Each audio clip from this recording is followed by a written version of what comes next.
Hi everyone, I'm David Guardanapo, your trusted Bay Area real estate specialist. It's the end of September, so let's wrap up Q3 of 2025 in Santa Clara County and look what's to come in Q4 and what that means for buyers and sellers. Q3 2025, where we stand through August. Here's the freshest countywide numbers. Median single family price, $1.9 million in August, up 2.6% year over year and flat month over month. Average price, $2.31 million, up 1.4% year over year. Sales volume, 652 single family closings in August, down 2.7% year over year. Sale to list price ratio, 102.3%, still over asking, but down from last year's 105%. Days on market, 25 days in August, up 19 from a year ago. Active listings, 761, down from July, but up 10.6% versus last August. Days of inventory, 35. Still a seller's titled market, just not as hot as in 2024.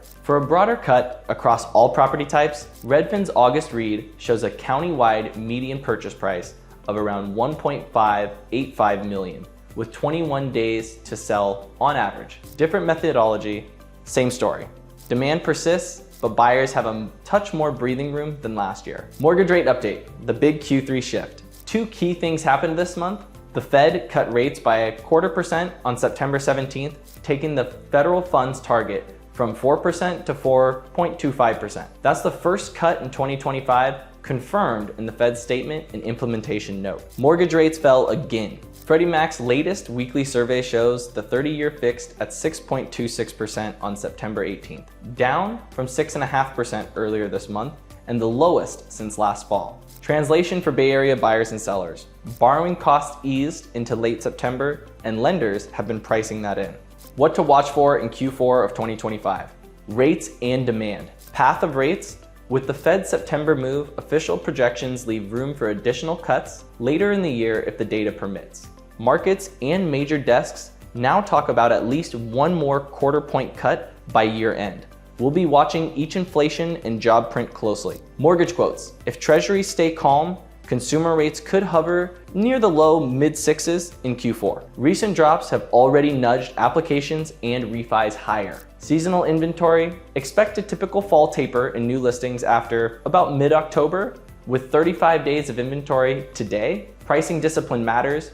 Buyers have options, but clean, well-priced homes still move quickly. How to play it right now for buyers? Get fully underwritten and rate shop. Each quarter point move changes payments by roughly $150 per $1 million borrowed. With days on market at roughly 3 to 4 weeks for many segments, be ready to act when the right home appears. For sellers, price within 2 to 3% of most recent comps and lead with condition.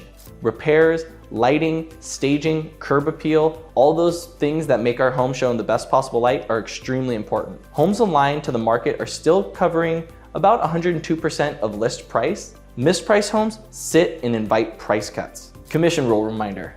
A quick update on the NAR settlement. It remains in effect. Sellers aren't obligated to pay buyer agent commission. However, we address this upfront in our pricing strategy, baking assumptions into pricing for sellers and mapping fee options into the offer structure for buyers so deals stay smooth. In closing, if you're planning a Q4 move, buying, selling, or both, let's tailor a plan to today's numbers and the new rate backdrop. Reach out at any time and I'll see you in the next update. Remember, who you work with matters.